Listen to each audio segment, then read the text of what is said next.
Hey guys, tonight we begin with something absolutely terrifying. Not medieval plagues, not ancient Egypt's scorching sun, but something far worse. Waking up 40,000 years ago with nothing but your modern brain and absolutely zero survival skills. We're talking about the Stone Age, where your biggest worry isn't your Wi-Fi password, but whether that growling sound outside your cave is dinner or you're about to become dinner. So before you get comfortable, take a moment to like the video and subscribe, but only if you genuinely enjoy what I do here. And let me know in the comments where you're tuning in from and what time it is for you. It's always fascinating to see who's joining us from around the world. Now, dim the lights, maybe turn on a fan for that soft background hum, and let's ease into tonight's journey together. Picture this. You close your eyes tonight in your cozy bed, complete with memory foam, Egyptian cotton sheets, and a thermostat set to the perfect temperature. But when you open them again, you're not in Kansas anymore, Dorothy. You're in 38,000 BCE, and the only thing Egyptian about your situation is that you're probably going to end up as a mummy much sooner than you'd planned. But here's where it gets really interesting. The sun is rising through what used to be your bedroom window, except now it's just a gaping hole in a limestone cave. The morning light reveals something that makes your blood run cold. You're not alone, and your new roommates, they have fangs, claws, and absolutely no concept of personal space. Welcome to the Stone Age, where every single thing you take for granted, from toilet paper to Netflix, is about to become a distant memory, and trust me, that's just the beginning of your problem. You try to stretch, expecting to feel your familiar mattress beneath you. Instead, your hand touches something cold, rough, and decidedly not memory foam. It's stone, cold, hard, unforgiving limestone that makes medieval straw beds look like five-star luxury. But wait, it gets worse. As your eyes adjust to the dim light filtering through the cave entrance, you realize you're not lying on stone. You're lying on what appears to be a collection of animal furs. And judging by the smell, these animals died recently. Very recently. Your pillow? That's not a pillow, that's a rock. A literal rock that some Stone Age interior decorator thought would make a great headrest. Your neck feels like you've been wrestling with a mammoth, which, considering your new circumstances, might actually be on today's to-do list. And then you notice something that makes your stomach drop. The fur you're wrapped in still has the animal's head attached. You're essentially wearing a bear, a dead bear. And from the way its glassy eyes are staring at you, it's not particularly happy about this arrangement either. The light streaming into the cave isn't the gentle morning glow you're used to. It's harsh, unfiltered sunlight that hits your retinas like a sledgehammer. There's no window blinds, no curtains, no way to hit snooze and pretend this is all a bad dream. As you sit up, every bone in your body protests. Sleeping on stone for 8 hours isn't exactly what chiropractors recommend. Your spine sounds like a bag of gravel being shaken by an angry caveman, which, considering your location, might actually be happening somewhere nearby. But the real shock comes when you look around and take in your new home. The cave walls are covered in strange drawings, mammoths, stick figures hunting, and what appears to be the world's first attempt at abstract art. Either you've stumbled into humanity's earliest art gallery, or someone has been very, very bored. Here's the part that'll really mess with your head. You reach for your phone to check the time, to call someone, to Google how to survive Stone Age, but your pocket is empty. No phone, no wallet, no keys, no identification. You are officially off the grid in the most literal sense possible. The silence is deafening. No traffic, no air conditioning hum, no neighbors arguing through thin walls. Just the sound of wind whistling through the cave entrance, and something that might be your new neighbors having a territorial dispute outside. As you're contemplating your situation, you hear a sound that makes every horror movie soundtrack seem like a lullaby. It's a low, rumbling growl coming from deeper in the cave. Your fight or flight response kicks in, except there's nowhere to fly and fighting seems like a spectacularly bad idea. A massive shadow moves in the darkness. Then another, and another, and another. Congratulations, you're not just living in a cave, you're living in an occupied cave. Your roommates are a family of cave bears, and they're about as thrilled to see you as you are to see them. The mother bear, roughly the size of a small car, looks at you with the kind of expression that suggests she's wondering if you're friend, foe, or breakfast. Her cubs, each about as big as a large dog, seem more curious than hostile, which might actually be worse because curious bear cubs have very sharp claws. But here's what nobody tells you about cave bears. They're not just big and scary, they're surprisingly intelligent. The mother bear tilts her head as she watches you, almost as if she's trying to figure out what species you are. Your modern clothes, your strange scent, your obvious terror, you're definitely not from around here. One of the cubs approaches, sniffing the air around you. Its nose is wet and cold when it touches your hand, like a dog's, except this dog weighs 300 pounds and has teeth designed for tearing flesh. The family seems to be having a discussion about you. The mother gruffs, the cubs chirp back, and somehow you get the impression that you're the topic of conversation. Are you a threat? Are you food? Are you just another weird thing that wandered into their home? You realize that your first challenge in the Stone Age isn't finding food or making fire. It's diplomacy with a species that hasn't invented language yet, but could definitely invent your obituary. Your mouth tastes like you've been chewing on a moldy sock, which, considering your current living situation, isn't entirely out of the realm of possibility. You instinctively reach for your toothbrush, only to remember that dental hygiene wasn't exactly a priority for Stone Age humans. Looking around the cave for something, anything, that might serve as a toothbrush, you spot a small twig. It's not exactly Oral-B approved, but it's fibrous enough that you might be able to fray the end and use it to scrub your teeth. You chew on the end of the stick until it forms something resembling bristles. It tastes like bark, dirt, and what you hope is just tree sap.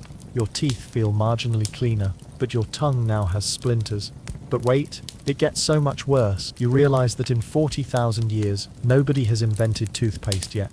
Your options are limited to rubbing your teeth with your finger, using some questionable-looking clay from the cave floor, or just accepting that dental hygiene is now a luxury from your past life. The clay option seems least likely to kill you, so you scoop up some of the reddish dirt and rub it on your teeth. It's gritty, tastes like minerals and regret, and probably contains bacteria that won't be discovered for another 39,500 years. Your teeth now feel like they're coated in sandpaper, your gums are bleeding slightly, and you're pretty sure you just swallowed something that's going to make you question your life choices for the next several hours. Nature calls, and it's not being polite about it.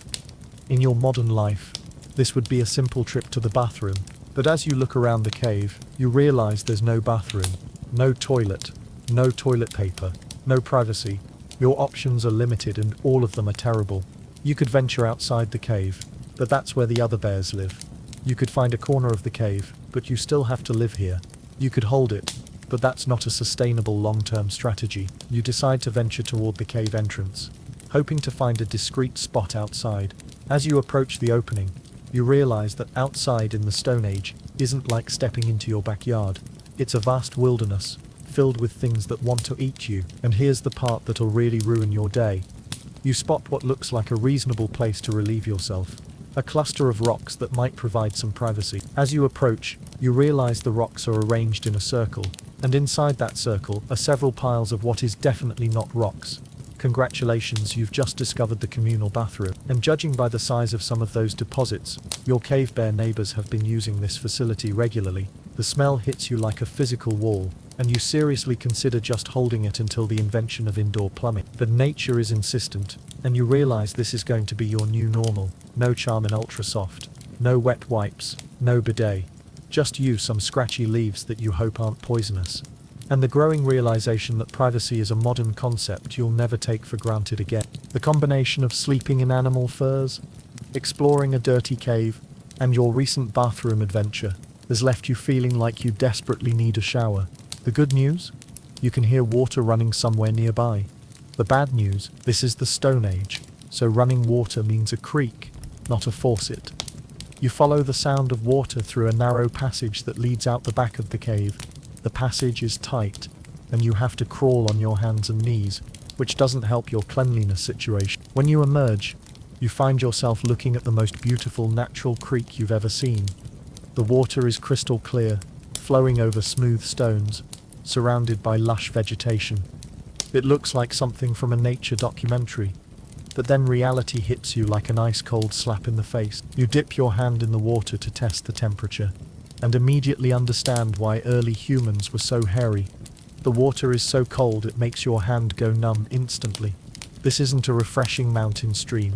This is liquid ice that happened to not freeze because it keeps moving. But you're dirty, you're smelly, and frankly, you're not sure your cave bear roommates will continue to tolerate your modern human stench. So you strip down, taking a moment to appreciate that you're probably the first person in human history to get completely naked while wearing Nike. The first step into the creek makes you question every life decision that led to this moment. The water is so cold that your body goes into immediate shock. You're pretty sure your heart stops beating for a few seconds. Every muscle tenses up, and you make a sound that's part scream, part whimper, and part dying walrus. But you're committed now. You splash the frigid water on your body, trying to wash away the grime while simultaneously fighting off hypothermia. Your teeth are chattering so hard you're worried they might shatter. The creek water is actually remarkably clean, but it's also home to some creatures that seem very interested in your presence. Small fish nibble at your toes, which is either a natural pedicure or the beginning of a very unusual way to die. Your stomach growls with the intensity of your cave bear neighbors, reminding you that you haven't eaten in, well, you're not sure how long, but definitely since before you traveled back 40. In your modern life, this would mean a trip to the kitchen, maybe some cereal, definitely some coffee. You instinctively look around for a refrigerator, a pantry, anything that resembles food storage. What you find instead is absolutely nothing. No cabinets, no shelves, no mysterious leftovers in Tupperware containers that have been there so long they've achieved sentience. The concept of food preservation hasn't been invented yet. There's no refrigeration, no canning, no freezing. Food is either fresh or rotten, and judging by the lack of fresh food lying around your cave, you're going to have to figure out this whole hunting and gathering thing pretty quickly. Here's where your modern brain starts panicking. You realize that every meal you've ever eaten has been prepared by someone else, or at least started with ingredients that someone else gathered, processed, and packaged. You've never killed your own food, you've never foraged for berries, you've never had to determine if something is edible or poisonous based purely on instinct and luck. Your stomach growls again, more insistently this time. It's starting to dawn on you that hunger in the Stone Age isn't like missing lunch at the office. This is survival level hunger, and your body is beginning to understand that if you don't figure out the food situation soon, you're going to become part of the food chain rather than the top of it. You decide that hunting seems more immediately promising than forage. After all, how hard could it be? You've seen movies, you've played video games, you've got opposable thumbs, and a larger brain than most of the animals around here. Looking around the cave, you find what appears to be a primitive spear, a long wooden shaft, with a sharp stone attached to one end. It's crude, but it's clearly meant for hunting. You pick it up, surprised by how heavy it is. This isn't some lightweight modern camping equipment. This is a serious chunk of wood and stone. You venture outside the cave, spear in hand, feeling somewhat confident. The forest around you is teeming with wildlife. Birds chirp in the trees, small mammals scurry through the underbrush, and in the distance, you can see what looks like a deer drinking from the creek. This is where your confidence meets reality in the most humiliating way possible. You approach the deer, trying to remember every nature documentary you've ever seen about persistence hunting. You're supposed to be stealthy, patient, strategic. Instead, you immediately trip over a root, crash into a bush, and make enough noise to alert every predator within a 5-mile radius. The deer, understandably startled, bounds away with the grace of a natural athlete. You, on the other hand, are tangled in thorns, covered in leaves, and still holding a spear that you never even got close to using. But you're determined. You spot a rabbit sitting near a cluster of rocks. Rabbits are smaller, slower,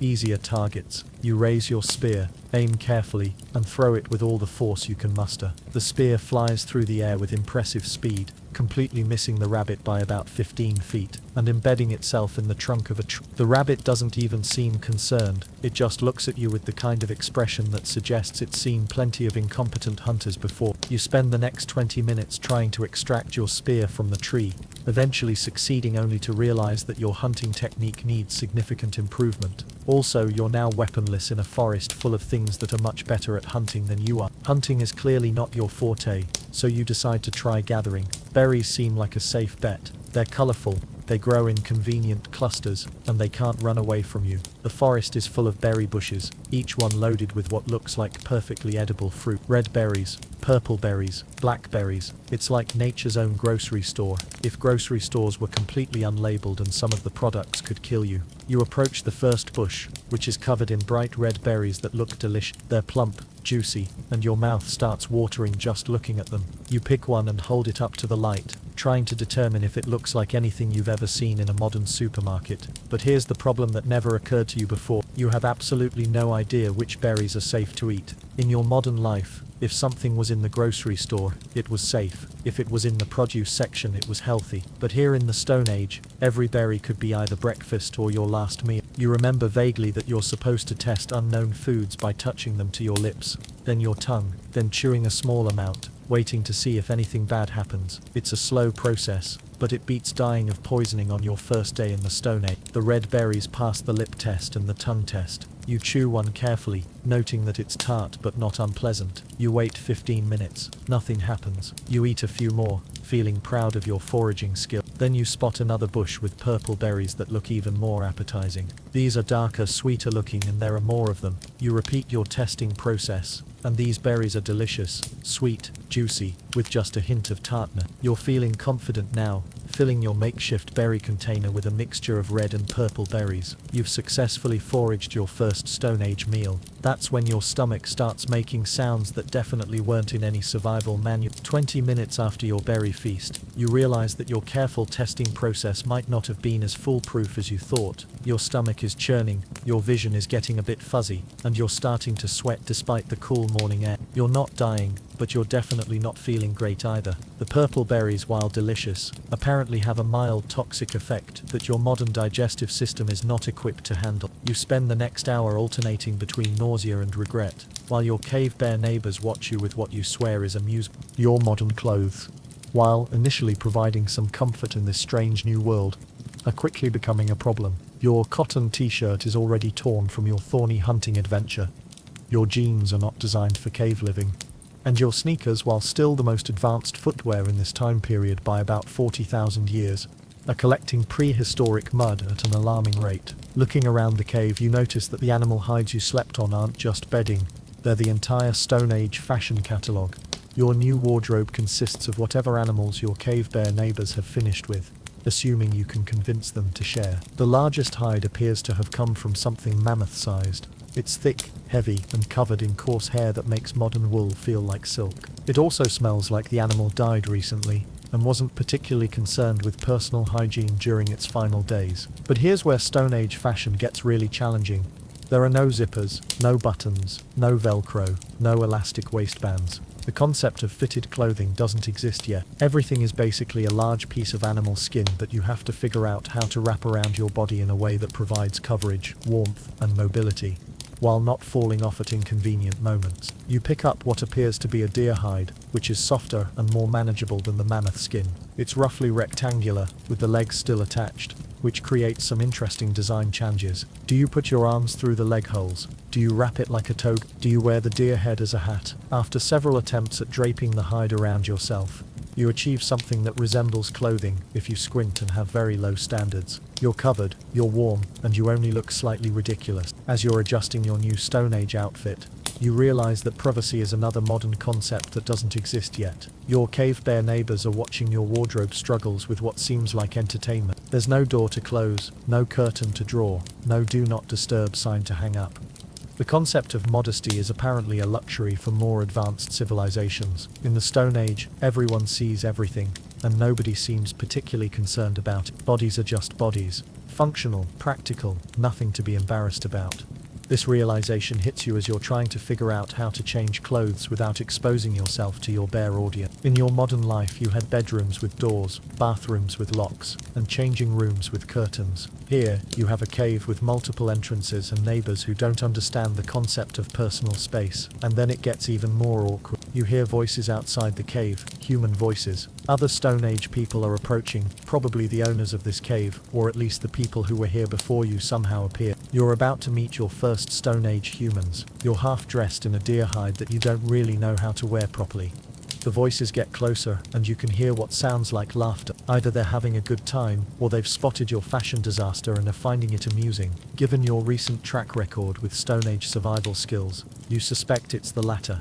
Your modern sneakers, while still functional, are clearly from another era. The rubber soles, synthetic materials, and mass production quality marks make them stand out like a neon sign in the Stone Age landscape. Plus, they're not really designed for the rocky, uneven terrain you're now navigating daily. Looking around for Stone Age footwear alternatives, you realize that your options are limited to animal hide, or going barefoot. The concept of leather working, sole attachment, and comfortable insoles hasn't been invented yet. You find a smaller hide that might work as foot covering. It's from some kind of smaller animal, maybe a beaver or large rabbit. The hide is softer and more flexible than the larger ones, which seems promising for footwear purposes. But creating shoes from scratch turns out to be more complicated than you imagined.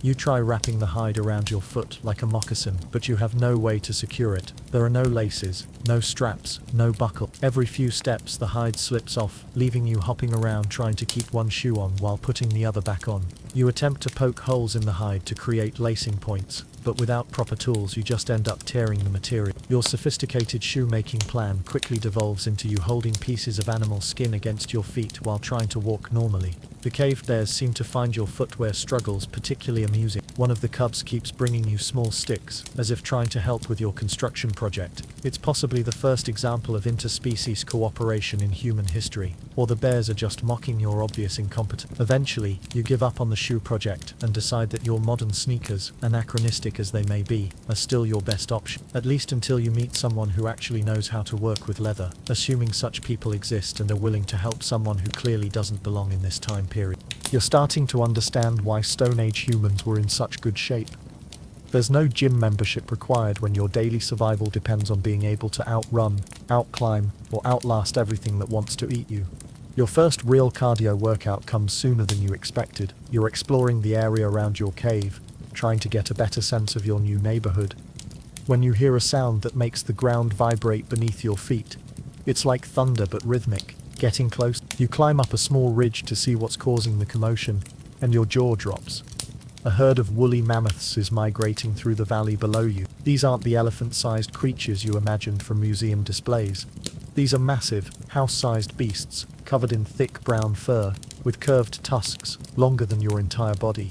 They move with surprising grace for something so enormous, and then you realize they're heading directly toward your cave. The lead mammoth, a massive bull with tusks that could be used as telephone poles, changes direction slightly and starts climbing the ridge where you're standing. You have approximately 30 seconds to decide between fight, flight, or becoming a very flat footnote in prehistoric history. You choose flight, running down a rocky hillside while being chased by several tons of angry mammoth. Turns out to be the most intense cardio workout of your life. Your heart rate immediately shoots into the red zone. Your lungs burn as you gasp for air. Your legs pump with a speed and efficiency you didn't know you possessed. But here's the terrifying part. The mammoth is gaining on you. Despite its size, it's incredibly fast, and it knows this terrain much better than you do. Every few seconds you glance back to see the massive beast getting closer, its tusks swinging dangerously near your head. You leap over rocks, dodge trees, and sprint across open ground with the kind of speed that would make Olympic athletes jealous. Fear, it turns out, is an incredibly effective personal trainer after what feels like hours but is probably only minutes. The mammoth loses interest and returns to its herd. You collapse behind a large boulder, your chest heaving, every muscle in your body screaming. You just completed the most intense interval training session in human history. Your mammoth encounter taught you that being physically fit isn't optional in the Stone Age, it's survival. Looking around your cave, you notice that your Stone Age predecessors have been doing their own strength training, and their equipment is literally everywhere. The cave entrance is partially blocked by enormous boulders that someone, at some point, had to move into position. These aren't decorative rocks, they're a security system, designed to keep unwanted visitors out while allowing residents to squeeze through. One of the boulders has shifted slightly, creating a gap that's probably too large for optimal security. In your modern life, this would be a job for professional movers with specialized equipment. In the Stone Age, this is your Tuesday afternoon workout. Here's where you learn that Stone Age strength training doesn't mess around. The smallest boulder you can find still weighs more than you do. Moving it requires you to get into a deep squat position, wrap your arms around the rock, and lift with your legs while keeping your back straight. It's like doing squats with a weight that's trying to crush you. Your first attempt moves the boulder approximately 2 inches. Your second attempt moves it another inch, while nearly throwing out your back. By the third attempt, you're sweating, shaking, and seriously questioning whether cave security is worth the risk of permanent spinal damage. But you keep going, because the alternative is sleeping in a cave that's accessible to every predator in the forest. Each rep builds your leg strength, your core stability, and your appreciation for modern conveniences like doorknobs. After an hour of rock rolling, you've successfully moved the boulder about 3 feet. Your legs feel like jelly, your arms are trembling, and you're pretty sure you've torn several muscle groups that you didn't even know existed. The cave bears watch your workout with what seems like approval. One of the cubs tries to help by pushing against the rock with its nose, which is both adorable and completely ineffective. Emboldened by your rock-rolling success, you decide to create a full Stone Age fitness routine. After all, if you're going to survive in this time period, you need to get in prehistoric shape fast. You start designing what might be the world's first CrossFit workout, using only materials available in 30. You find a sturdy branch about 8 feet off the ground, perfect for building upper body strength. The branch is rough bark, nothing like the padded grip bars at modern gyms, but you figure cavemen weren't worried about comfort. You jump up, grab the branch, and immediately realize that your modern lifestyle has not prepared you for supporting your entire body weight with your arms. You manage exactly half a pull-up before your grip fails and you drop to the ground in a heap. But the branch isn't done with you yet. As you fall, your full weight pulls down on the branch, which turns out to be more dead than sturdy. The branch snaps with a loud crack, sending you tumbling backward while a shower of bark, leaves, and what you really hope are just bugs rain down on you. You're now lying on your back, covered in forest debris, with a broken tree branch across your chest. The cave bears have come out to investigate the noise, and they're looking at you with the kind of expression that suggests they're wondering if you're always this loud and destructive. Not deterred by your pull-up failure, you decide to try some Stone Age burpees. These involve dropping into a squat, jumping back into a plank position, doing a push-up on the rocky ground, jumping your feet back to squat, then jumping up with your arms raised. The first few burpees go surprisingly well. The rocky ground adds an extra challenge to the push-up portion, and you're feeling pretty good about your improvised workout. Then you attempt the jumping portion and discover that Stone Age terrain is not CrossFit friendly. Your foot lands on a loose rock which rolls under your weight, sending you sprawling sideways into a thorny bush. The thorns embed themselves in your animal hide clothing and exposed skin, creating a natural acupuncture experience that's significantly less relaxing than the modern version. The urge to check your phone hits you like a physical withdrawal symptom. Your hand automatically reaches for your pocket, searching for the familiar rectangular shape that's been your constant companion for years. But there's no phone, no pocket, and definitely no cell towers in. You catch yourself looking around for Wi-Fi signals, as if your brain hasn't quite accepted that you're living 40,000 years before the internet was invented. The silence where notification sounds should be is deafening. No text messages, no social media updates, no news alerts, no weather forecasts. For the first time in your adult life, you have no idea what time it is, what day it is, or what's happening in the world beyond your immediate cave vicinity. The absence of constant connectivity is both terrifying and oddly liberating. But then the real panic sets in. How are you supposed to document this experience without Instagram? How will people know you're having the ultimate adventure without posting selfies? How can you share your Stone Age survival tips without Twitter? The realization hits you that you're living the most extraordinary experience in human history, and there's absolutely no way to prove it happened. You find yourself composing social media posts in your head. OMG, just got chased by a mammoth. Stone Age life. No filter. Literally no filter.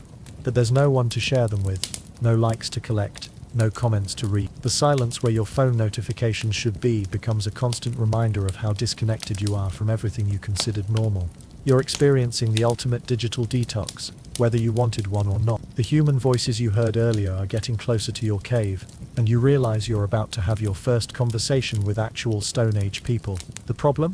You don't speak Stone Age. These people have been developing language for thousands of years, but it's not like anything you've ever heard. There's no Google Translate for prehistoric dialects, no phrasebook for cave dweller to modern human conversation. The first person to enter your cave is a woman, probably in her 20s.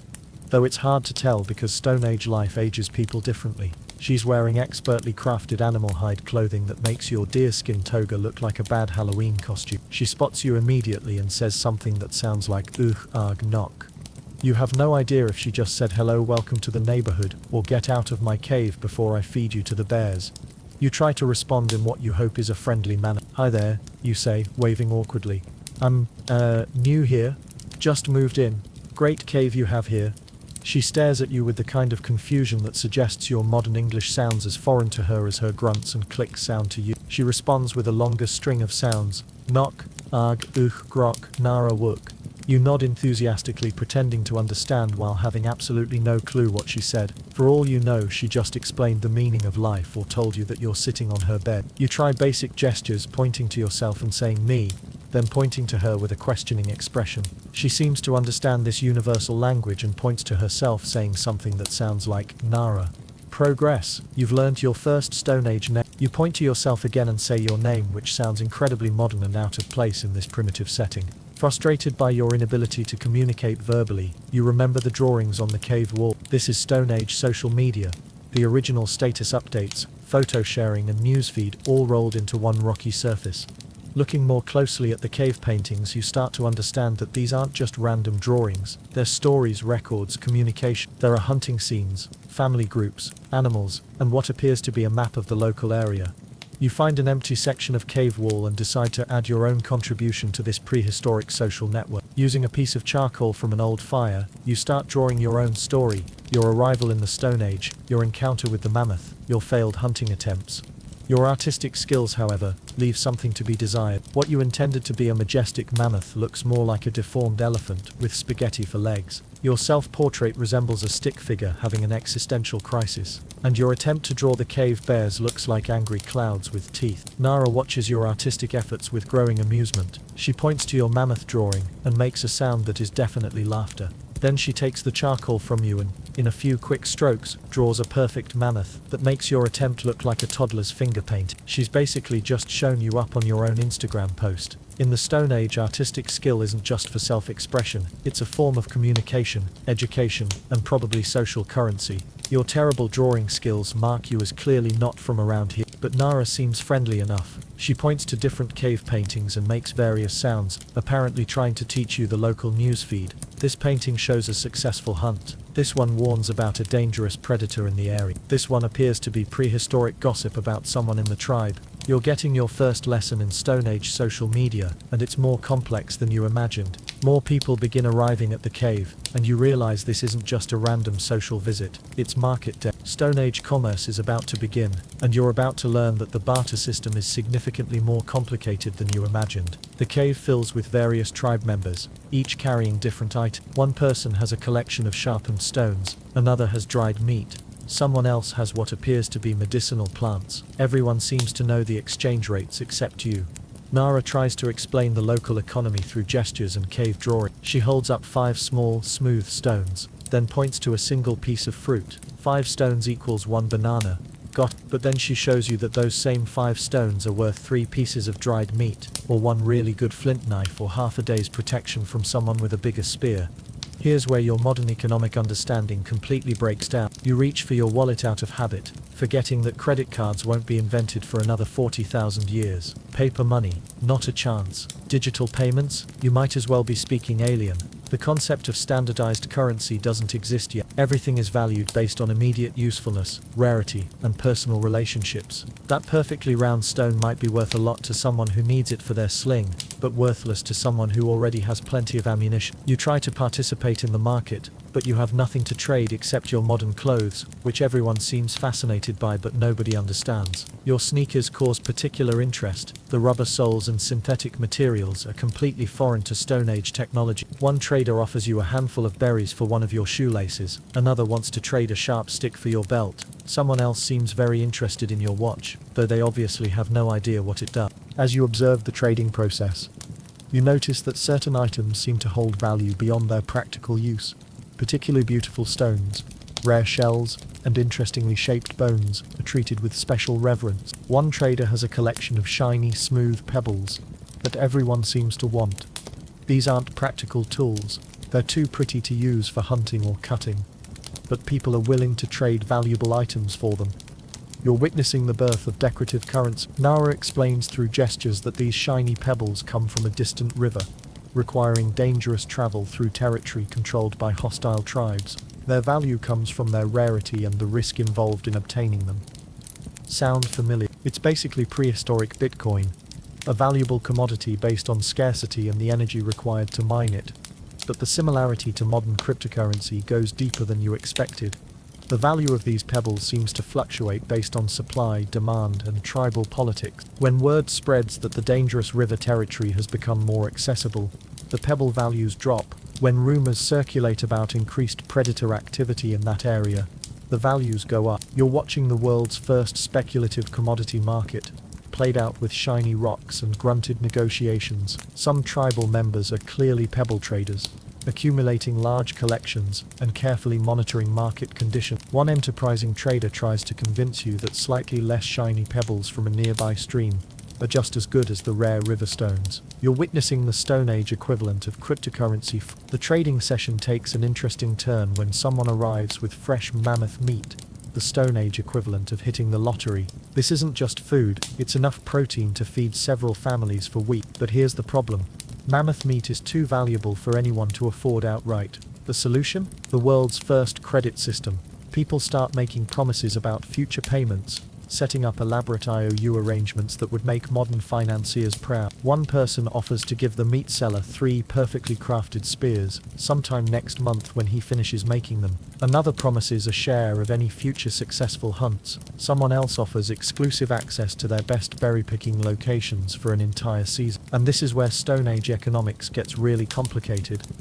You watch as the mammoth meat seller tries to evaluate these various promises. How do you assess someone's creditworthiness when there are no credit reports, no payment histories, no legal system to enforce contracts? The tribal credit system appears to be based entirely on reputation, family connections, and past behavior. Everyone knows everyone else's trading history, because it's a small community where your reputation is literally your most valuable asset. Someone tries to convince the meat seller to accept a promise of future consideration for the mammoth meat, basically prehistoric junk bonds. The seller's response, a grunt that clearly means absolutely not, suggests that Stone Age people weren't born yesterday. You attempt to enter this credit market by promising future berry gathering services, but nobody knows you well enough to trust your promises. You have no credit history, no tribal reputation, no family to vouch for you. You're essentially a financial ghost in the Stone Age economy. The meat seller eventually accepts a combination of immediate partial payment and carefully structured future promises, creating what might be the world's first installment plan. You just witnessed the invention of consumer credit, and it's more sophisticated than you expected. The trading session has made it clear that your survival depends on learning to communicate properly. Nara seems willing to be your language tutor, though her teaching methods are more immersive experience than structured curriculum. She starts with essential survival vocabulary. She says, rubbing her stomach. That means hungry. She exclaims, pointing toward the cave entrance with an alarmed expression. That means danger is approaching, specifically the kind with claws and teeth. You practice these basic sounds, trying to match her intonation and intensity. Your sounds more like someone with indigestion than someone requesting food. Your comes out so weakly that it might attract predators rather than warn people about them. But Stone Age language is more complex than just grunts and screams. Nara demonstrates that the same basic sound can have different meanings depending on tone, context, and accompanying gestures. With a questioning tone and pointing gesture means, what is that? With a disgusted expression means that smells terrible. With an aggressive posture means, get away from my food. You're learning that Stone Age communication is as much physical as it is vocal. Every sound comes with body language that modifies its meaning. It's like a full body language where your entire posture contributes to the message. The other tribal members find your language learning attempts hilarious. Your modern accent makes even basic grunts sound wrong. You're like a tourist trying to speak the local language, except the consequences of miscommunication could involve being eaten by something with large teeth. One embarrassing moment occurs when you try to say thank you for some shared food, but your intonation makes it sound like a mating call. The awkward silence that follows suggests you've just committed a significant social faux pas. As evening approaches, the tribe gathers around a large fire for what appears to be their version of entertainment. Without television, movies, or even books, Stone Age people have developed their own forms of performance art. It starts with storytelling, but quickly evolves into something you recognize as stand-up comedy. One tribal member begins doing impressions of different animals, exaggerating their movements and sounds until everyone is laughing. His mammoth impression is particularly good. He walks in slow, heavy steps while swinging his arm like a trunk and making deep rumbling sound. His saber-toothed cat impression has everyone on the edge of their seats, a perfect combination of terrifying and humorous. Then someone points to you, indicating it's your turn to perform. You've never done stand-up comedy before, but you realize this might be your chance to establish social bonds through humor. You decide to do impressions of modern animals that these people have never seen. Your house cat impression confuses them at first, a small predator that doesn't hunt for survival but demands food anyway. Your dog impression gets some laughs, especially when you demonstrate the sitting, staying and fetching behaviors that make no sense in a wild animal context. But your goldfish impression is the showstopper. You swim around in small circles, opening and closing your mouth, with a completely vacant expression. The concept of an animal that does absolutely nothing except exist in a small container of water strikes them as the most ridiculous thing they've ever heard. The tribe's laughter is infectious, and you realize you've just passed your first major social integration test. Humor, it turns out, might be one of the few truly universal languages. The language learning process makes you acutely aware of how dependent you've become on modern translation tools. In your normal life, you could instantly translate any foreign phrase with your phone. Here, every communication requires careful negotiation and mutual patience. You find yourself making the gesture for typing on a phone screen, trying to pantomime the concept of instant translation. The tribal members watch your finger movements with confusion, having no context for understanding what you're trying to demonstrate. The absence of written language means there's no reference material, no dictionaries, no way to look up words you don't understand. Every piece of vocabulary has to be learned through direct experience and memorized immediately. This is where you realize how much modern technology has changed human learning. Your brain, accustomed to having external memory storage in the form of phones and computers, struggles with the pure memorization required for Stone Age language acquisition. You keep reaching for a phone to record new words, only to remember that recording technology won't exist for millennia. The tribal members seem to have incredible memories compared to modern humans. They remember complex stories, detailed hunting instructions, elaborate family histories, and intricate geographical information without any written backup. You're experiencing what human memory was like before we had external storage devices. It's simultaneously impressive and frustrating. Your Stone Age teachers can recall information with perfect accuracy, while you struggle to remember whether grok means water or dangerous water creature. The learning process is slow, personal, and entirely dependent on human relationship. There's no app for this, no accelerated learning program, no customer support when you get confused, just patient humans willing to repeat things until you understand. The social dynamics around the evening fire start to reveal Stone Age romantic customs, and they're more complex than you expected. You notice that certain gift exchanges seem to have deeper meaning than simple trading. When one young man presents a particularly well-crafted spear to a young woman, the reaction from the group suggests this isn't just a friendly gesture. The woman examines the spear carefully, testing its balance and sharpness, while everyone watches her response with interest. Nara explains through gestures that this is courtship behavior. The quality of the gift demonstrates the suitor's skill as a provider and protector. A good hunter who can make excellent tools is obviously good relationship material in the Stone Age dating market. But Stone Age romance has rules you definitely don't understand. You watch another courtship attempt where a man offers a woman some rare honey he gathered from a dangerous cliffside hive. The gesture is clearly romantic, but the woman declines, pointing to another man across the fire. Apparently she's already spoken for, and the honey gatherer accepts the rejection gracefully. Intrigued by these customs, you decide to participate in Stone Age courtship culture. You approach a young woman and offer, well, you don't really have anything to offer except your modern belongings. You present your wristwatch, thinking its complexity and precision might be impressive. The woman examines it curiously, shaking it next to her ear to hear the ticking, but clearly doesn't understand its purpose or value. Your romantic gesture has essentially been to offer a completely useless piece of modern technology to someone who measures value in practical survival terms. It's like proposing with a paperweight. Your courtship attempt continues poorly when you try to demonstrate the watch's functionality. You point to the sun, then to the watch, trying to explain the concept of timekeeping. The woman nods politely but clearly thinks you're showing her a pretty but pointless trinket.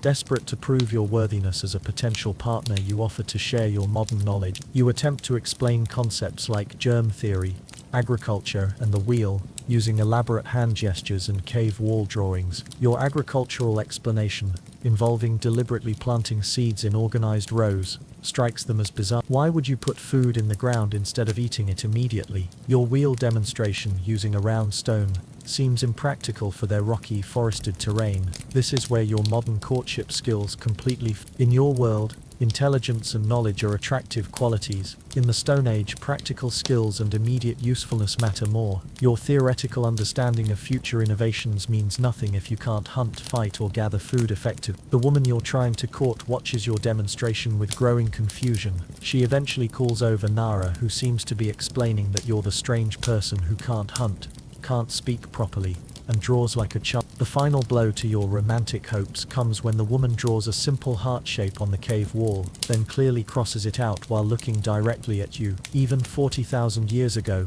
rejection symbols are universal. Your first Stone Age dating experience ends with you being politely but firmly friend-zoned by someone whose language you don't speak, using a symbol that transcends cultural barriers. Rejected but not defeated, you decide to study Stone Age dating culture more systematically. Looking around the cave walls, you start to notice what might be the world's first personal ads. Certain drawings seem designed to advertise someone's positive quality. There are detailed hunting scenes showing individual prowess, family group portraits indicating social connections, and artistic displays demonstrating creative skills. One section of the wall appears to be dedicated to what you might call dating profile. Each person has contributed drawings that highlight their best features, hunting skills, tool-making abilities, knowledge of medicinal plants, or artistic talent.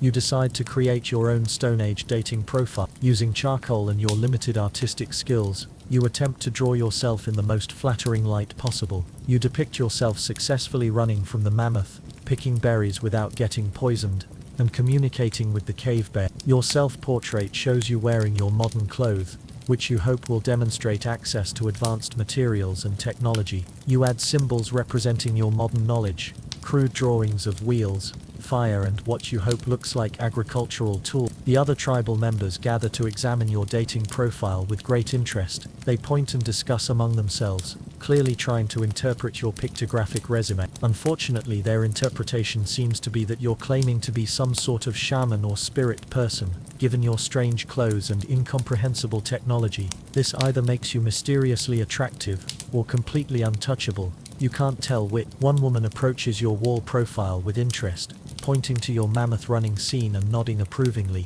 Apparently, surviving mammoth encounters is considered attractive regardless of whether you did it intentionally. But another person points to your berry-picking drawing and makes what sounds like warning noises to the interested woman. Word has apparently spread about your poisoning incident, and your foraging skills are now part of your permanent tribal reputation. Stone Age dating, you realize, happens in a very small community where everyone knows everyone else's history. There are no fresh starts, no way to reinvent yourself, no moving to a new city to escape your past mistakes. Your dating profile is literally carved in stone. Night is approaching, and the temperature is dropping rapidly.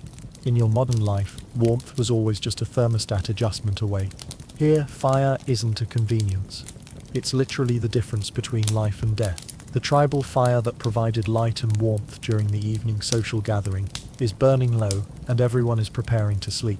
But you realize that you don't actually know how to maintain a fire, let alone start one from scratch. You instinctively pat your pockets, looking for a lighter or matches. Nothing.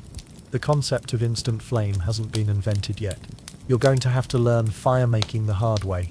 This is where you realize how helpless modern humans have become. You've spent your entire life relying on pre-made fire sources, gas stoves, electric heaters, lighters, matches, all technologies that provide instant heat without any understanding of the underlying process. Now you're facing the most fundamental human survival skill, and you have absolutely no idea how to do it. You know theoretically that friction creates heat, and heat can ignite dry material. But translating that knowledge into actual fire is a completely different challenge. The tribal members seem amused by your obvious incompetence. One of them, an older man with scarred hands, apparently decides to take pity on you and provide a fire-making demonstration. He shows you a fire-making kit consisting of a wooden board with notches, a straight wooden stick, some very dry tinder, and what appears to be a bird's nest made of shredded bark.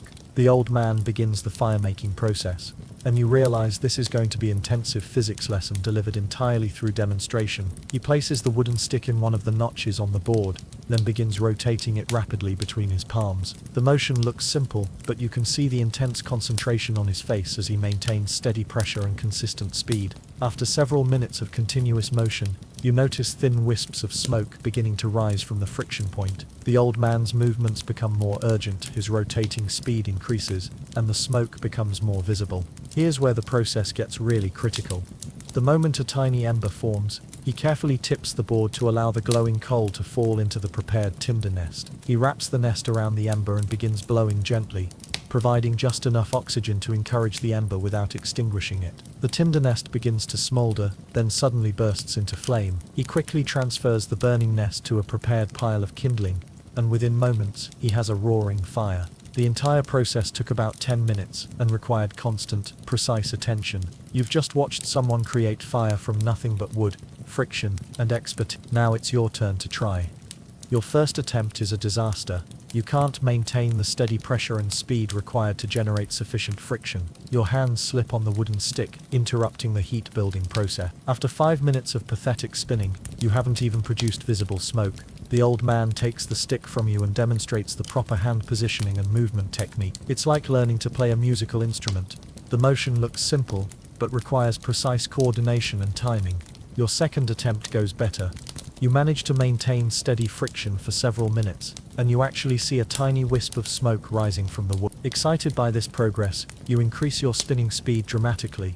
Too dramatically. The sudden increase in pressure and speed causes the wooden stick to break, sending you tumbling backward as your hands suddenly lose resistance. You knock over the carefully prepared tinder nest, scattering the dry material across the cave floor. But your fire-making disaster is just getting started. One piece of the scattered tinder lands near the existing tribal fire, where it immediately ignites. No problem, except that it's still connected to other pieces of tinder by thin bark fibers. You watch in horror as a thin line of fire begins spreading across the cave floor, following the trail of scattered fire-starting materials. What was supposed to be a controlled fire-making lesson is turning into an uncontrolled cave fire. Everyone jumps into action, stamping out the spreading flames and quickly containing the fire before it can reach any important stored material. The cave fills with smoke, everyone is coughing, and you're standing in the middle of it all holding a broken fire-making stick. The tribe members look at you with a mixture of amusement and concern. You've just demonstrated that you're not only incapable of making fire, you're actively dangerous when attempting to do so. The old man examines his broken fire-making equipment with resignation. Teaching you has cost him one of his essential survival tools. He's probably reconsidering his decision to help the incompetent stranger, but despite the disaster, he gestures for you to try again, this time with much closer supervision. Apparently the concept of giving up on someone's education isn't part of Stone Age culture. Your third attempt, conducted under careful monitoring and with frequent corrections, eventually produces a small ember. The old man guides you through the delicate process of transferring it to tinder, and you experience the incredible satisfaction of creating fire from scratch. The flame is small, fragile, and required enormous effort to create, but it's yours. You've just mastered one of humanity's most essential technologies, only 40,000 years after everyone else figured it out. Now that you've successfully created fire, it's time to address your growing hunger with something more substantial than potentially poisonous berry. The tribe's recent mammoth meat acquisition means there's plenty of protein available, but it comes with a Stone Age preparation process you're not ready for. One of the hunters returns to the cave carrying what appears to be a large chunk of mammoth leg. It's fresh, bloody, and roughly the size of a small tree trunk.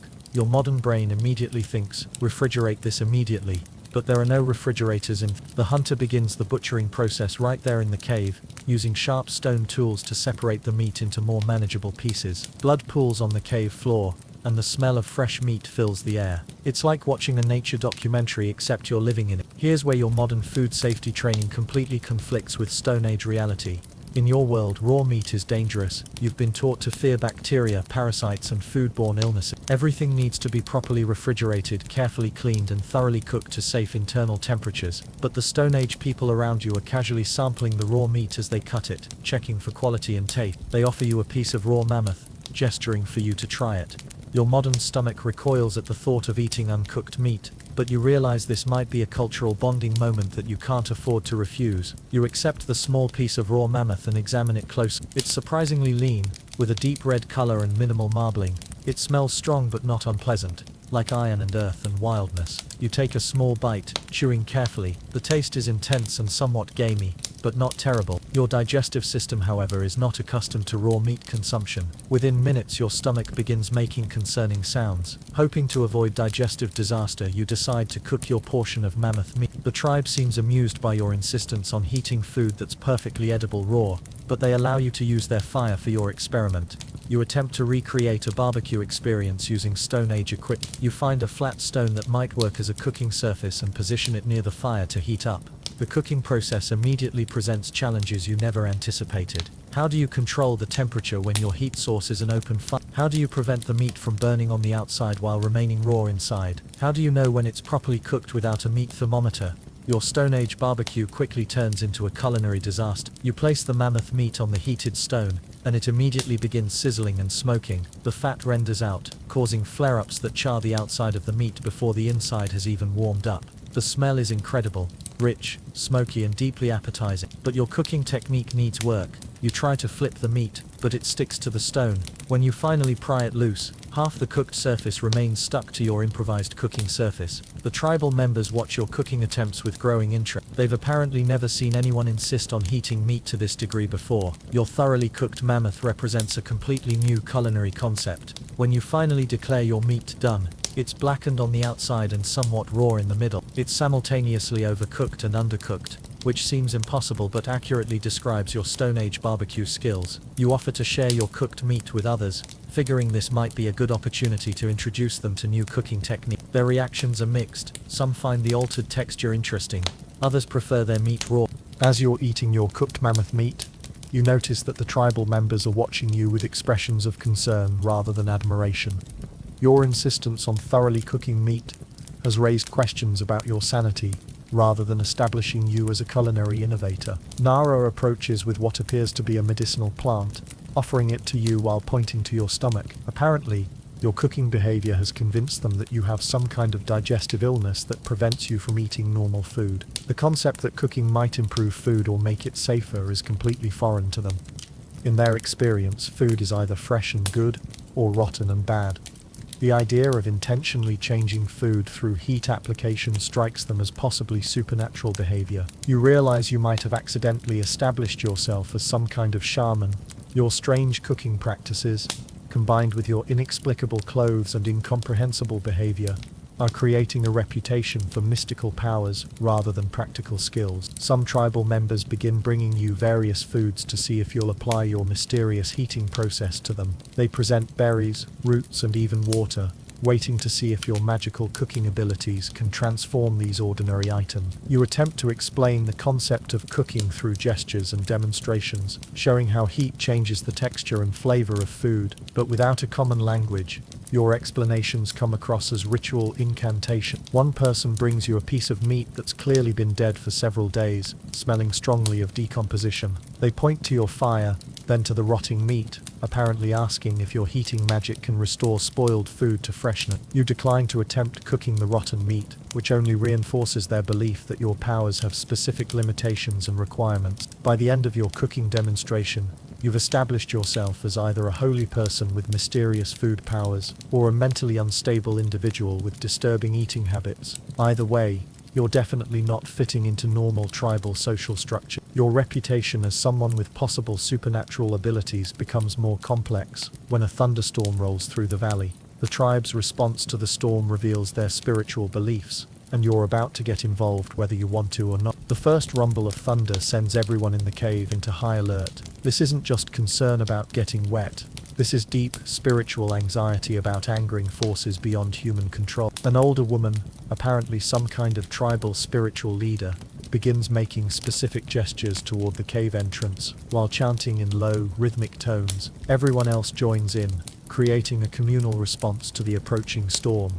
But then they all turn to look at you expectantly. Your reputation for strange powers means they expect you to contribute to the storm response ritual. The problem is, you have no idea what you're supposed to do, and getting it wrong could have serious social consequences. You attempt to join the chanting, but your modern accent makes even these ritual sounds come out wrong. Your version of their sacred chant sounds like someone trying to clear their throat while having a mild stroke. When lightning illuminates the cave entrance, followed immediately by a crash of thunder, Everyone falls prostrate on the cave floor. You quickly follow suit, figuring that copying their behavior is safer than improvising your own spiritual response. The storm intensifies, and you realize you're participating in humanity's earliest religious ceremony. These people are acknowledging forces beyond their control and attempting to maintain a relationship with powers that could easily destroy them. The spiritual leader makes increasingly complex gestures, apparently conducting a conversation with the thunder. She's negotiating with the storm, asking for mercy, promising respect, trying to establish favorable terms with the weather god. As the storm reaches its peak, the spiritual leader begins preparing what appears to be an offering to appease the thunder god. She selects the best food available: dried meat, perfect berries, and a precious banana from recent trading. The ceremony involves placing these offerings at the cave entrance, where the thunder god can presumably access them. It's a significant sacrifice, representing valuable nutrition that the tribe can't easily replace. As the spiritual leader is arranging the offerings, you accidentally bump into her while trying to position yourself appropriately for the ritual. Your clumsiness causes the banana to roll out of the cave entrance and into the storm. The timing couldn't have been more perfect, or more terrifying. The moment the banana disappears into the darkness, there's a massive lightning strike followed by the loudest thunder you've ever heard. The cave shakes, everyone screams, and you're pretty sure you've just accidentally performed a successful sacrifice. The tribal members look at you with a mixture of awe and terror. Your clumsy banana offering has apparently resulted in immediate divine response. Either you've pleased the thunder god, or you've made it extremely angry. The spiritual leader stares at you with new respect and considerable wariness. Your accidental sacrifice has demonstrated either remarkable spiritual power or incredibly dangerous incompetence when dealing with supernatural forces. The storm begins to subside almost immediately after your banana offering, which only reinforces the belief that your actions have cosmic significance. You've unintentionally established yourself as someone who can communicate directly with weather god. For the rest of the storm, every lightning flash and thunder rumble is interpreted as the thunder god's response to your banana sacrifice. The tribe members whisper among themselves, clearly discussing your apparent ability to influence divine force. When the storm passes, the tribe gathers around the fire for what appears to be a combination of religious service and community meeting. Your accidental sacrifice has made you a central figure in this gathering, whether you wanted to be or not. The spiritual leader begins telling the story of the storm, and your role in appeasing the thunder god. Even without understanding the language, you can tell she's building a narrative about divine intervention and your mysterious power. Other tribal members contribute their own observations about your strange behavior, your unusual possessions, and your apparent ability to communicate with supernatural forces. You're listening to the creation of your own mythology in real time. This is where you realize how religions actually start. These people are trying to make sense of phenomena they don't understand. Your modern clothes, your strange knowledge, your different way of doing things. In the absence of scientific explanations, they're creating spiritual. Your inability to hunt properly becomes evidence that you don't need earthly skills, because you have divine protection. Your poor language abilities suggest you speak the language of spirits rather than humans. Your modern possessions are obviously magical artifacts from the spirit world. The fire circle becomes increasingly focused on interpreting your meaning and significance. Are you a messenger from the thunder god? Are you a test of their faith? Are you a reward for proper spiritual behavior? You try to participate appropriately in what's clearly a religious service, but every gesture you make is interpreted as having spiritual significance. When you scratch your nose, someone interprets it as a blessing. When you shift positions,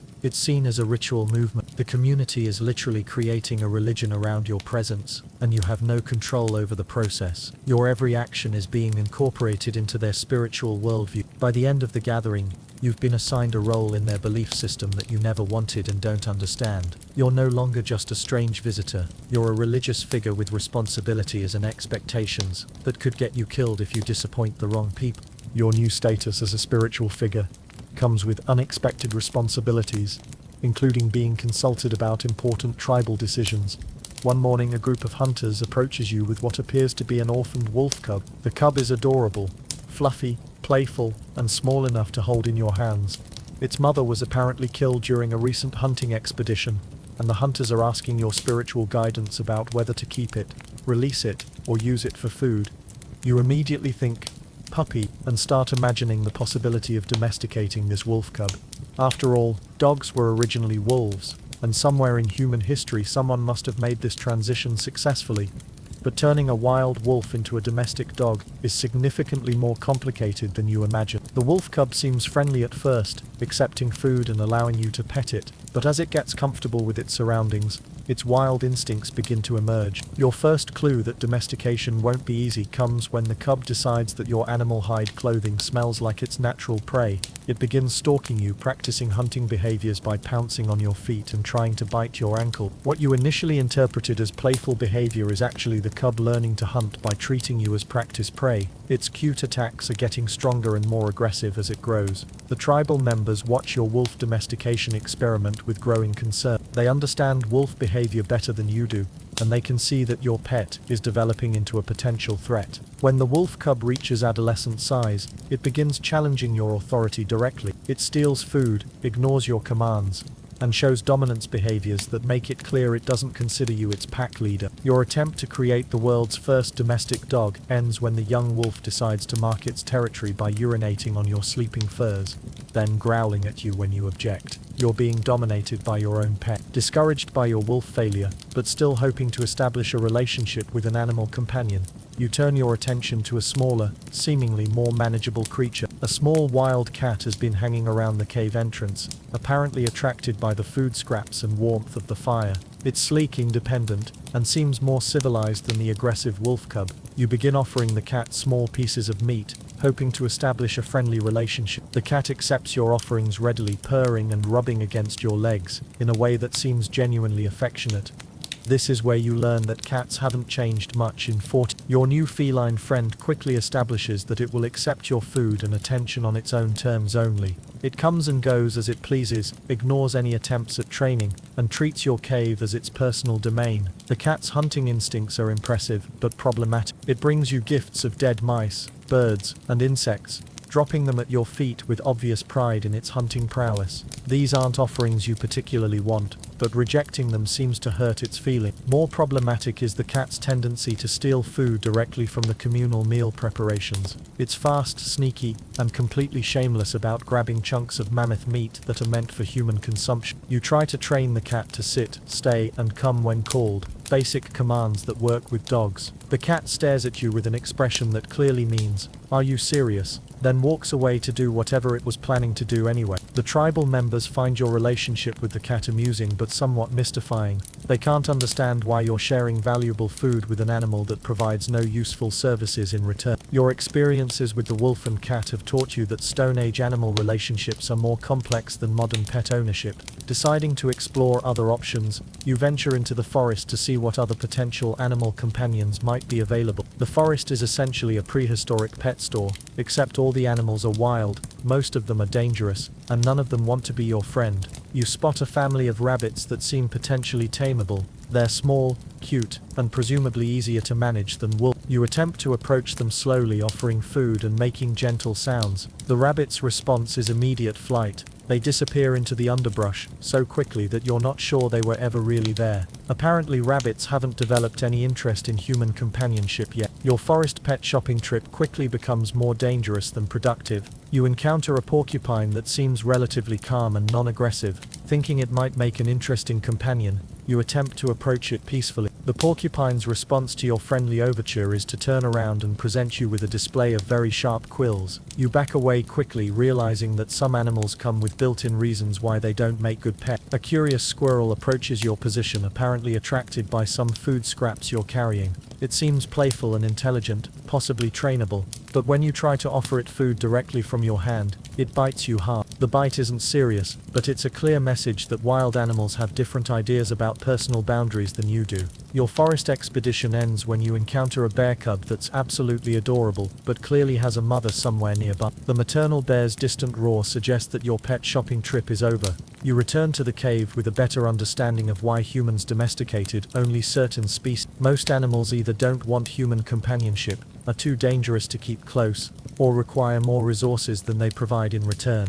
Your wolf continues to live near the cave but maintains its independence. Your cat comes and goes as it pleases, accepting food but providing companionship only when it suits its mood. You're learning that Stone Age pet ownership is more like wildlife management than the modern pet experience. Your artistic abilities have been questionable since your first cave wall drawing attempts, but your new spiritual status has given you access to premium cave wall real estate. The tribal's spiritual leader has designated a section of cave wall specifically for your use, believing your drawings might have prophetic or magical significance. This is both an honor and a tremendous pressure. Your stick figure mammoth drawings are about to become religious artifacts. Whether they deserve that status or not, you decide to create an ambitious mural depicting your entire Stone Age experience, your arrival, your various disasters, your spiritual awakening during the thunderstorm. It's going to be your masterpiece, assuming you can figure out how to draw things that actually look like what they're supposed to represent. Working with charcoal and colored clay, you begin creating what you hope will be an epic narrative paint. Your artistic technique has improved slightly through practice, but you're still working at about a kindergarten skill level. But your primitive art style turns out to have unexpected advantages. Your simplistic drawing method creates figures that look mystical and otherworldly rather than just incompetent. What would be considered poor artistic execution in your modern world appears to be intentionally symbolic in Stone Age culture. Your distorted proportions and abstract representations are interpreted as spiritual vision rather than artistic failure. The tribal members who watch your work in progress nod approvingly at what they see as profound symbolic meaning. You draw yourself larger than the other figures, not out of ego, but because you're not sure how to make figures the same size. This accidentally creates a hierarchical composition that reinforces your spiritual status. Your mammoth, still looking more like a deformed elephant, becomes a powerful spiritual symbol in the mural. Your terrible bird drawings are interpreted as soul spirits. Your abstract representation of the thunderstorm looks genuinely mystical. As you work, other tribal members begin offering suggestions and contributions. One person adds handprints around your figures, another contributes geometric patterns that complement your narrative scene. Your collaborative mural project takes an unexpected turn when another tribal member, apparently the community's established artist, objects to your use of the premium cave wall space. This person, let's call him the chief artist, has been creating cave paintings for years. His work is technically superior to yours with realistic proportions, detailed animal anatomy, and sophisticated use of natural pigments. The chief artist approaches your mural with obvious displeasure. He points to your work, then to his own paintings, making sounds that clearly indicate artistic criticism. He's not happy about your amateur efforts taking up valuable wall space. The situation escalates when he begins painting over part of your mural, correcting your mammoth drawing with proper proportions and realistic details. His improvements are objectively better, but they're also destroying your original work. This is where Stone Age intellectual property disputes get complicated. You're faced with humanity's first copyright infringement case. The chief artist believes that cave wall space should be reserved for competent artists. You believe that your spiritual status gives you the right to artistic expression regardless of skill level. The tribal community gathers to witness this artistic dispute.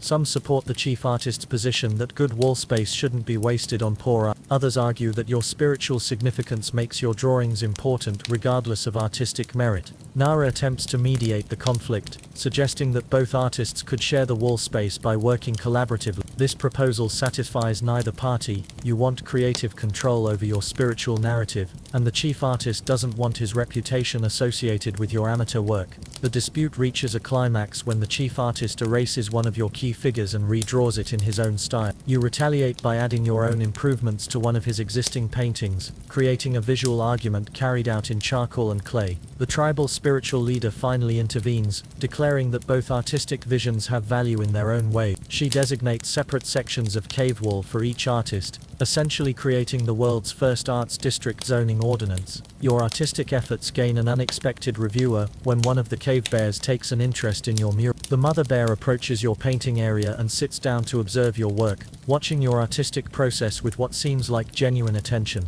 At first you're nervous about having a 600-pound art critic, but the bear's behavior is purely observation. She watches you apply pigments, follows your drawing movements, and even seems to react to different parts of your composition. When you draw hunting scenes, the bear shows increased interest. When you work on landscape elements, she seems less engaged. It's as if you're getting real-time feedback from your audience, albeit non-verbal feedback from a species that can't actually provide artistic commentary. But the bear's art criticism becomes more active than you expected. The bear begins interacting with your mural direct. She sniffs different pigments, apparently investigating your material choices. She presses her nose against certain painted figures, as if testing their reality. Most surprisingly, the bear begins adding her own contributions to your work. Using her claws, she scratches lines and patterns into the cave wall near your paintings. Her scratches create texture and depth that actually complement your drawings. The tribal members are fascinated by this interspecies artistic collaboration. They interpret the bear's participation as divine approval of your work, further enhancing your reputation as a spiritually significant artist. The bear's reviews become a regular part of your artistic process. She shows up whenever you're working, provides her wordless commentary, and occasionally adds her own claw scratch contributions. Other animals begin taking interest in the collaborative mural.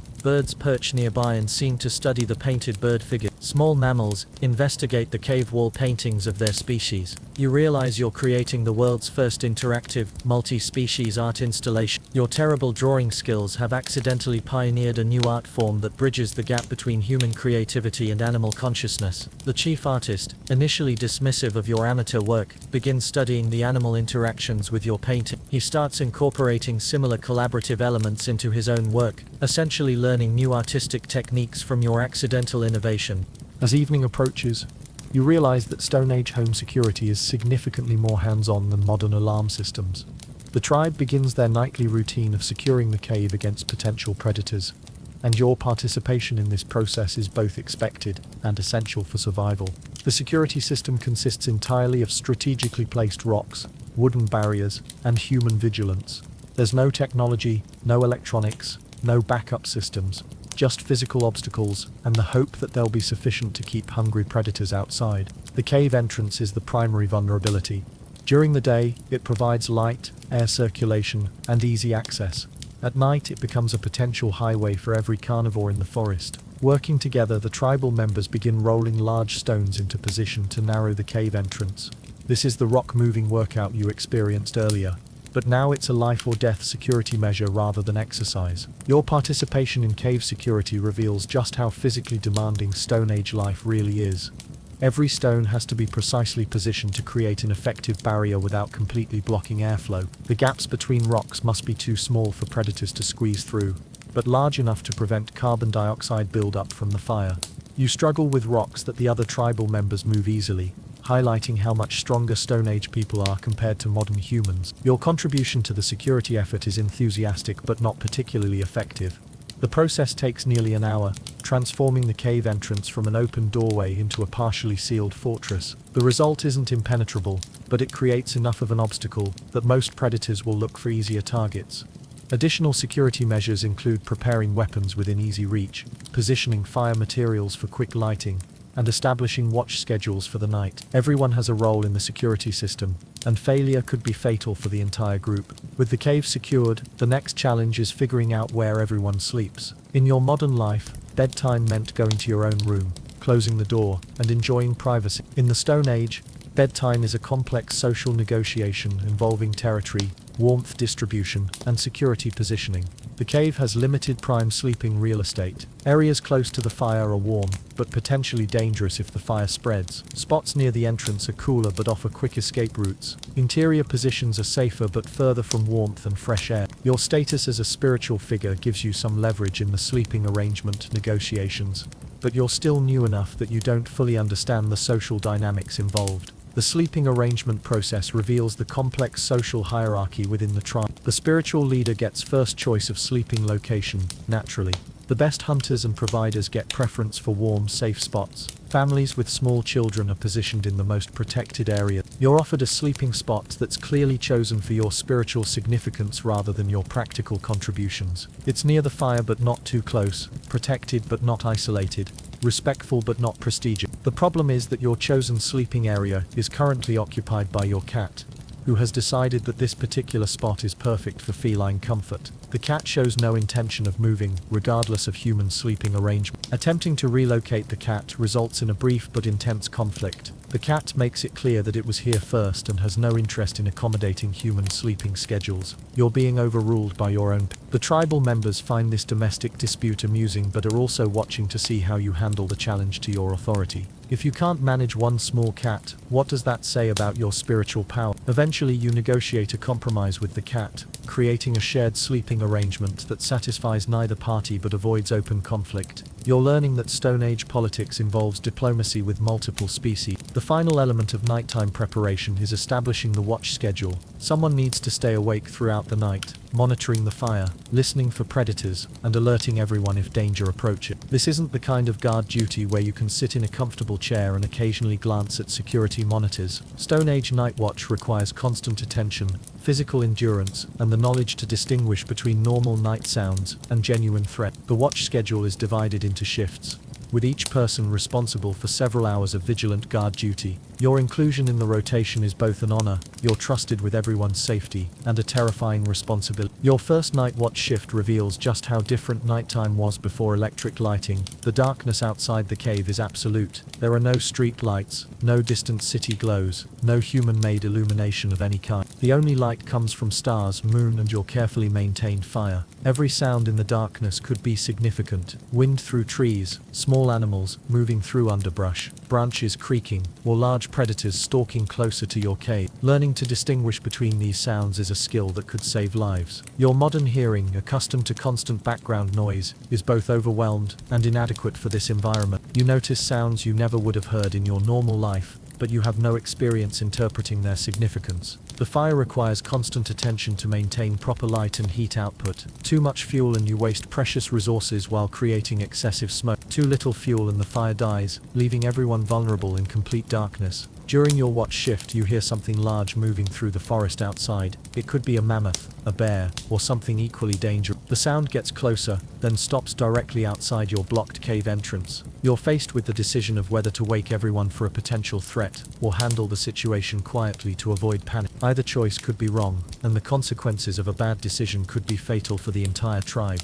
The sounds eventually fade as whatever was outside moves away, but the experience leaves you understanding why Stone Age people aged quickly and rarely lived long lives. Every night was a potential life or death situation that required constant vigilance and perfect decision making. When your watch shift finally ends, and it's time to sleep, you discover that Stone Age sleeping arrangements present challenges you never considered in your modern life. Your comfortable mattress, adjustable pillows, and climate-controlled bedroom have been replaced by animal furs on stone floors with a small cat as your roommate. Finding a comfortable sleeping position becomes an exercise in creative problem solving. The stone floor is unforgiving, creating pressure points wherever your body touches the ground. The animal furs provide some cushioning, but they're lumpy, uneven, and smell like the animals they came from. Your modern sleeping habits, side sleeping with multiple pillows, specific mattress firmness preferences, particular room temperature requirements, are completely irrelevant in Stone Age sleeping conditions. But the physical discomfort is only the beginning of your sleep challenge. The cave acoustics amplify every sound. Your tribal companions snore, mutter, shift positions, and make various sleeping sounds that echo off the stone walls. It's like trying to sleep in a resonating chamber, filled with people having active dreams. Your cat companion decides that your stomach makes an excellent sleeping platform, and settles down with purring that vibrates through your entire body. Attempting to relocate the cat results in claws and indignant meowing that wakes half the cave. The fire creates constantly changing light patterns on the cave walls as flames flicker and wood shifts. Your modern brain, accustomed to consistent darkness for sleep, struggles with the moving shadows and occasional bright flare-ups. Temperature regulation becomes a complex challenge. Too close to the fire, and you overheat in your animal fur coverings. Too far from the fire and you freeze. The perfect temperature zone is about 3 inches wide, and constantly shifting as the fire burns down. Your sleeping position affects not just your comfort, but your survival. Sleeping too deeply could mean missing danger signals. Sleeping too lightly means inadequate rest for the next day's survival challenges. Just as you're finally achieving some level of comfort in your improvised Stone Age bed, the night sounds begin. The forest around your cave comes alive with an orchestra of mysterious noises that your modern brain finds deeply unsettling. Howls echo across the valley. Wolves, probably, but possibly other predators you haven't learned to identify yet. The howls are answered by other howls from different directions, creating a surround sound experience that suggests you're surrounded by pack hunters. Branches crack in the forest with sounds that could be wind, falling trees, or large animals moving through the underbrush. Your imagination fills in the gaps with worst-case scenarios involving hungry predators stalking toward your cave. Every sound becomes a potential threat that your anxious modern mind amplifies into imminent danger. Something large crashes through the forest nearby, breaking branches and disturbing smaller animals. It could be a mammoth looking for food, a bear establishing territory, or something else entirely that hasn't been catalogued by Natural History Museum. The tribal members around you seem remarkably calm about these night sounds. They sleep peacefully through noises that have your adrenaline pumping and your heart racing.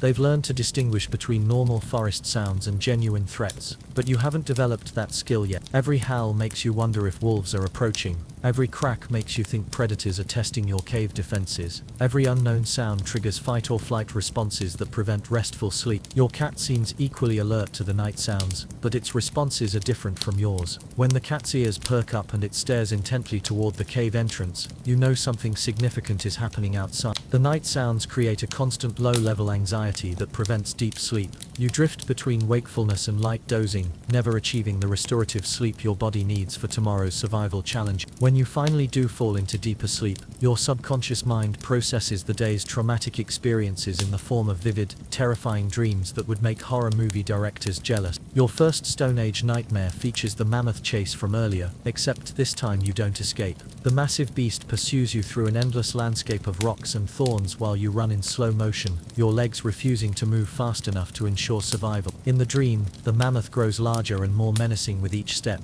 Its tusks become swords, its trunk becomes a weapon, and its eyes glow with supernatural malevolence. It's not just an animal anymore, it's a monster representing all your fears about Stone Age survival. The nightmare escalates when other threats join the mammoth in pursuing you. Cave bears emerge from the shadows, their claws extending like knives and their roars shaking the dream landscape. Saber-toothed cats appear on rocky ledges above you, preparing to pounce with perfect predatory precision. You're running through a forest that becomes increasingly hostile and maze-like. Thorny vines grab at your clothes, roots trip you at every step, and the path ahead disappears into darkness that might hide anything. The tribal members from your dream try to help you, but their words come out as incomprehensible grunts and their gestures make no sense. Communication breaks down completely, leaving you isolated and helpless in a world where everyone else understands the rules except you. Your modern possessions begin failing in the dream, your clothes disintegrate, your shoes fall apart, and your watch stops working. Everything that connects you to your original time period abandons you in this prehistoric nightmare. The nightmare culminates with you falling into a pit filled with all the animals you've failed to hunt, all the berries that poisoned you and all the fires you accidentally started. It's a cosmic punishment dream where every Stone Age mistake comes back to haunt you simultaneously. You wake up in a cold sweat, your heart pounding and your breathing rapid. The cave around you is peaceful, the fire is burning steadily, and your tribal companions are sleeping quiet, but the nightmare has left you with a deep understanding of how precarious your survival situation really is. The line between dream and reality feels thin in this environment where genuine dangers lurk outside your cave every night. Your subconscious fears aren't irrational, they're based on very real threats that could materialize at any moment. After experiencing a full day and night in the Stone Age, it's time to evaluate your performance and calculate your odds of long-term survival in this unforgiving prehistoric world. Let's be honest about your achievements. You managed to wake up without being eaten by cave bears, which is technically a success. You learned basic communication skills, though your vocabulary is still limited to grunting and pointing. You successfully created fire with extensive help and supervision.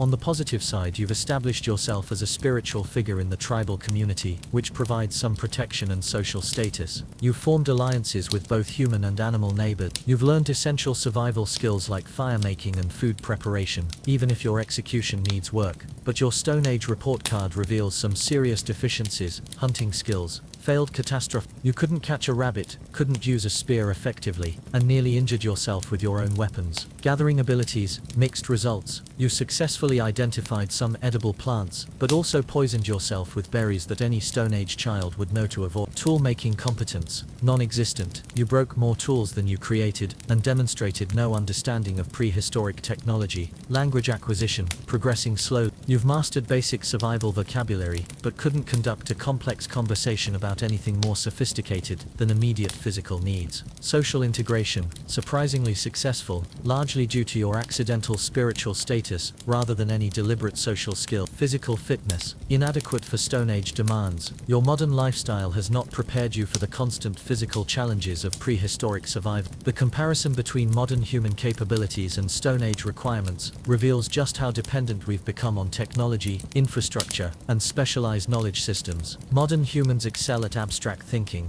complex problem solving, and technological innovation. We can design sophisticated systems, understand complex relationships, and adapt quickly to new information. We can launch satellites into orbit, order sushi at 3 a.m. with 2 taps on a phone, and complain on social media when Wi-Fi drops for 5 minutes. In other words, our survival today depends more on battery percentage than on spear accuracy, but Stone Age survival requires practical skills that most modern people have never even attempted. Imagine trying to make fire from scratch. No lighter, no matches, not even a suspiciously reliable YouTube tutorial to guide you. Identifying edible plants. Today most people can't even tell the difference between parsley and cilantro without a label. Tracking animals. Unless you count stalking pigeons in the park while eating a sandwich, the average city dweller is hopeless. Reading weather patterns. Sure, you might check a weather app and shout, "Ugh, rain again," but looking at clouds and predicting a storm, forget. And then there's the constant vigilance against predators, though to be fair, many modern people think predator means that neighbor who always wants to borrow their power drill. The skill gaps are more fundamental than just missing knowledge. Your physical conditioning is woefully inadequate for Stone Age life. The constant walking, climbing, lifting and manual labor required for prehistoric survival would exhaust most modern people within days. Think about it. Many people today get winded just from carrying groceries up one flight of stairs. Yet in the Stone Age you'd be dragging mammoth bones across a valley before breakfast. Your Fitbit would explode from confusion. Your sensory abilities have also been dulled by modern environment. Instead of distinguishing the distant growl of a predator from the rustle of harmless leaves, most people can barely distinguish the sound of their phone's notification from their microwave ding. Tracking animals by scent. Let's be honest, modern noses are more accustomed to detecting coffee brewing or pizza delivery than the faint musk of a deer trail. Navigating by natural landmarks. Most people today get lost even with Google Maps telling them turn left. Psychological resilience is another weak spot. The constant stress of potential death, the absence of safety nets, and the responsibility for your own survival create mental pressures that modern life simply doesn't prepare you for. Sure, you've faced stress before, like losing Wi-Fi during a Netflix binge, or realizing your phone battery is at 1% with no charger nearby,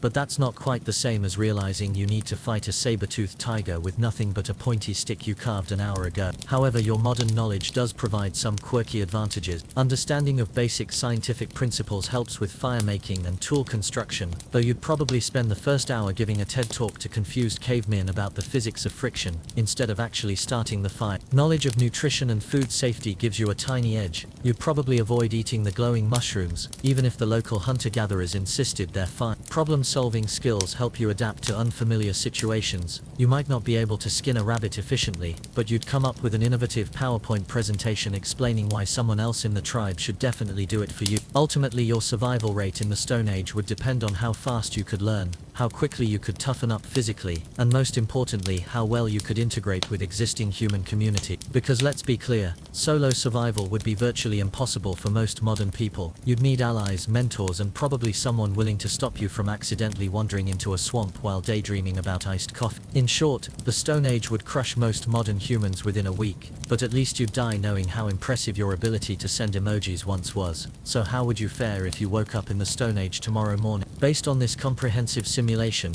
most modern humans would struggle significantly, but might eventually adapt with help from Stone Age communities. Your survival would depend on several critical factors: your ability to learn practical skills quickly, your physical adaptability to harsh conditions, your social intelligence for integrating with prehistoric tribes, and your psychological resilience for handling constant survival pressure. The Stone Age wasn't just a simpler time, it was a more demanding time that required different skills, different priorities, and different ways of understanding the world. Modern conveniences aren't just luxuries, they're the foundation that allows us to focus on abstract thinking rather than daily survival. But this thought experiment reveals something important about human adaptability. Our Stone Age ancestors weren't fundamentally different from us. They had the same basic intelligence, the same capacity for learning, the same social instincts. The difference is in what they learned, and how they applied their capabilities. Given enough time and proper guidance, most modern humans could probably adapt to Stone Age life. The question is whether you'd survive long enough to complete that adaptation process. Your Stone Age adventure demonstrates both human vulnerability and human resilience. We're incredibly dependent on our technological systems, but we're also remarkably adaptable when circumstances require it. Thanks for joining me on this prehistoric journey. If you enjoyed this Stone Age survival simulation, please like the video and subscribe for more historical thought experiments that challenge your assumptions about human capabilities and survival. And let me know in the comments, what Stone Age skill do you think would be hardest for you to learn? Which aspect of prehistoric life would you find most challenging? What modern convenience would you miss most in? Until next time,